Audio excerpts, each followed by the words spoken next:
आप सभी को टाइटल देखकर तो ये पता चली गया होगा कि आज हम कोरोना वायरस के mutated version delta version of corona virus के बारे में बात करेंगे। तो अगर आपको भी डेल्टा वर्जन को लेकर कोई भी डाउट्स हैं, जैसे कि ये किन लोगों को इन्फेक्ट करता है, इसके सिम्टम्स क्या है, क्या ये कोरोना वायरस के पुराने वर्जन जिसे alpha version of corona virus कहते हैं, क्या ये उससे ज़्यादा डेंजरस है, क्या इसकी ट्रीटमेंट्स अवेलेबल हैं और फाइनली क्या वैक्सीन्स का इस पर कोई असर होता है। तो अगर आपको भी इन क्वेश्चंस में से किसी के अंदर डाउट है तो मैं ट्राई करूंगा कि आज आपके सभी डाउट्स क्लियर हो जाएं। और क्योंकि delta version of corona virus India में काफ़ी तेज़ी से फैल रहा है, बल्कि अल्फा वर्जन से भी ज़्यादा तेज़ी से फैल रहा है, इसलिए मैं सजेस्ट करूंगा कि आप इस वीडियो को अपने फ्रेंड सर्कल और फैमिली सर्कल में भी शेयर कर दें, ताकि आपकी फ्रेंड्स और फैमिली भी इस वायरस के रिगार्डिंग इंफॉर्मेशन ले सकें और इसके अगेंस्ट प्रिवेंटिव मेजर्स ले सकें। So hello guys, I am Praveen Pawar and welcome to the new video. Today I will try to answer all your questions regarding the Delta version of coronavirus. So stay tuned till the end of the video. Subscribe the channel and press the bell icon to dive into the endless ocean of interesting information. Corona virus के पुराने version को alpha version कहा जाता है, लेकिन जैसा कि हम सभी जानते हैं कि कोरोना वायरस कंटिन्यूसली म्यूटेट करता रहता है, जिसकी वजह से आज ग्लोबली इसके 25 से भी ज़्यादा वेरिएंट्स मौजूद हैं। लेकिन ईयर 2020 के एंड में इंडिया में एक नया वेरिएंट पाया गया था जिसका नाम डेल्टा वर्जन रखा गया था। और आज ये डेल्टा वर्जन सिर्फ इंडिया में ही नहीं बल्कि 9 अदर कंट्रीज़ में भी फैल चुका है, जिनमें शामिल हैं America, United kingdom, Portugal, Switzerland, Japan, Poland, Nepal, China and Russia. Corona virus की वजह से इंडिया में काफ़ी सारी फंगल डिजीज भी फैल रही हैं, जैसे कि black fungus, white fungus and yellow fungus. तो अगर आप इन तीनों फंगल डिजीज के बारे में भी जानना चाहते हैं तो आई बटन पर दी गई लिंक को विजिट करके वीडियो देख सकते हैं, जिसमें मैंने इन तीनों फंगल डिजीज को अच्छे से एक्सप्लेन किया है। तो अब हम बात करते हैं कि डेल्टा वेरिएंट किन लोगों को इन्फेक्ट करता है। कोरोना वायरस के अल्फा वेरिएंट की तरह ही डेल्टा वेरिएंट भी उन्हीं लोगों को जल्दी इन्फेक्ट करता है जिनकी इम्यूनिटी लो होती है। लेकिन अल्फा वेरिएंट से बचने के लिए हमें जितनी इम्यूनिटी की रिक्वायरमेंट होती थी, डेल्टा वेरिएंट से बचने के लिए हमें उससे स्ट्रॉन्गर इम्यूनिटी की रिक्वायरमेंट है। मतलब डेल्टा वेरिएंट से बचने के लिए हमें स्ट्रॉन्गर इम्यूनिटी चाहिए। और डेल्टा वेरिएंट उन लोगों को जल्दी इन्फेक्ट करता है जिनकी इम्यूनिटी काफ़ी ज़्यादा लो होती है, जैसे कि एड्स के पेशेंट, इसी के साथ कैंसर के पेशेंट्स के भी इम्यूनिटी लो होती है, और डायबिटीज़ के पेशेंट में हाई शुगर लेवल होने की वजह से उनकी इम्यूनिटी पर भी इफ़ेक्ट पड़ता है, जिसकी वजह से इन पेशेंट्स को डेल्टा वेरिएंट से इन्फेक्ट होने का खतरा सबसे ज़्यादा होता है। तो डेल्टा वेरिएंट से बचने का सबसे अच्छा तरीका यही है कि हम अपनी हेल्थ और हाइजीन पर ध्यान दें।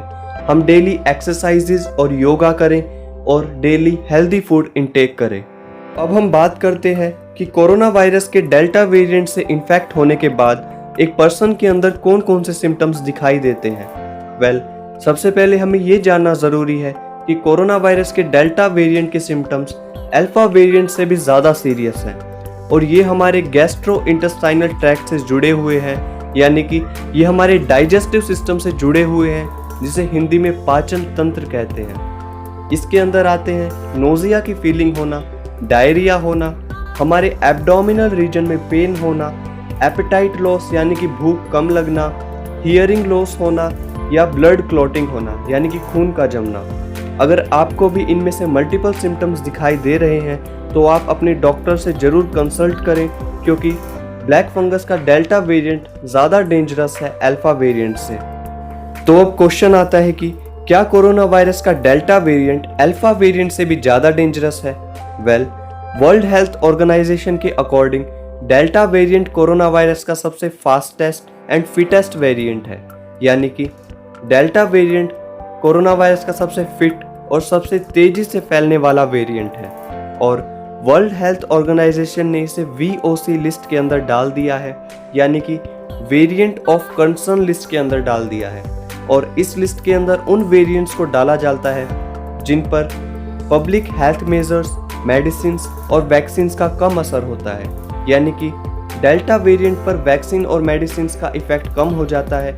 इसी के साथ पब्लिक हेल्थ मेजर्स जैसे कि हैंड वॉश और सैनिटाइजर का भी इस पर कम इफेक्ट पड़ता है। इंडिया में कोरोना वायरस के डेल्टा वेरिएंट के सबसे ज़्यादा केसेस महाराष्ट्र, केरला और मध्य प्रदेश से आए हैं, लेकिन पूरे वर्ल्ड की सभी कंट्रीज में से इसके सबसे ज़्यादा केसेस इंग्लैंड में पाए गए हैं, जहां पर आने वाले सभी नए केसेस में से 61% केसेस सिर्फ डेल्टा वेरिएंट के हैं। और इंग्लैंड से आने वाली रिपोर्ट से हमें ये पता चला है कि कोविड-19 के डेल्टा वेरिएंट का इन्फेक्शन रेट काफ़ी ज़्यादा है, जिसकी वजह से काफ़ी जल्दी फैलता है और इसी की वजह से इंग्लैंड में हॉस्पिटलाइजेशन रेट भी काफ़ी ज़्यादा इंक्रीज़ हुआ है और वहाँ पर हॉस्पिटल बेड्स की कमी आई है। इसी के साथ इंग्लैंड की रिपोर्ट से हमें 3 चीज़ें पता चली है कि फर्स्ट, इसका इन्फेक्शन रेट काफ़ी ज़्यादा है जिसकी वजह से काफ़ी जल्दी फैलता है। सेकंड, इसका हमारे लंग्स के सेल के साथ बाइंडिंग एफिशिएंसी काफ़ी ज़्यादा है, यानी कि हमारे लंग्स के सेल को काफ़ी जल्दी इन्फेक्ट कर पाता है। इसी के साथ जो हमें थर्ड चीज़ पता चली है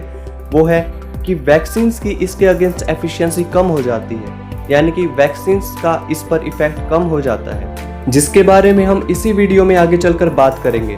तो इस सब से ये पता चलता है कि कोविड-19 का डेल्टा वेरिएंट अल्फा वेरिएंट से भी ज़्यादा डेंजरस है, जिसकी वजह से हमें अभी हेल्थ मेजर्स लेने की और ज़्यादा रिक्वायरमेंट है।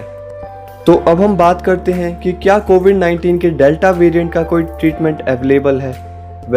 क्योंकि डेल्टा वेरिएंट कोरोना वायरस में हुई 4 म्यूटेशन से बना है, जिन्हें आप अपनी स्क्रीन पर देख सकते हैं, और इन म्यूटेशंस की वजह से डेल्टा वेरिएंट की ट्रांसमिटेबिलिटी और इन्फेक्टिव पावर में इंक्रीज आया है, लेकिन ये अभी भी कोरोना वायरस का सिर्फ एक वेरिएंट ही है, जिसकी वजह से इसका भी कोई प्रॉपर ट्रीटमेंट अवेलेबल नहीं है और हम इसे सिर्फ वैक्सीन से ही प्रिवेंट कर सकते हैं। सो लास्टली मोस्ट इम्पोर्टेंट क्वेश्चन आता है कि क्या डेल्टा वेरिएंट के अगेंस्ट वैक्सीन इफेक्टिव है।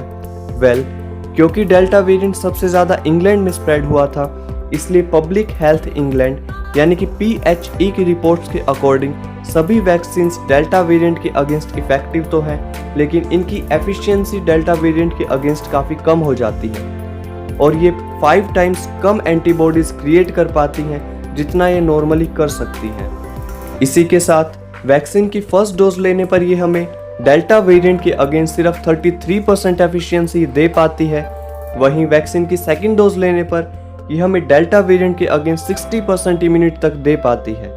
वहीं अल्फा वेरिएंट के अगेंस्ट वैक्सीन्स हमें 80 to 90% एफिशिएंसी प्रोवाइड कर सकती हैं, लेकिन टाइम के साथ वैक्सीन्स की एफिशिएंसी में इम्प्रूवमेंट आएगी और हम 100% एफिशिएंसी वाले ट्रीटमेंट्स भी डेवलप कर पाएंगे। तो फिलहाल हम सभी के लिए बेस्ट यही होगा कि हम अपनी और अपनी फैमिली की सोशल हाइजीन और हेल्थ का ध्यान रखें और प्रॉपर प्रिकॉशंस लें। तो आज की वीडियो के लिए इतना ही। अगर आपको मेरी वीडियो पसंद आई और आप मुझे सपोर्ट करना चाहते हैं तो वीडियो को लाइक करें और चैनल को सब्सक्राइब करें। I will see you in the next video.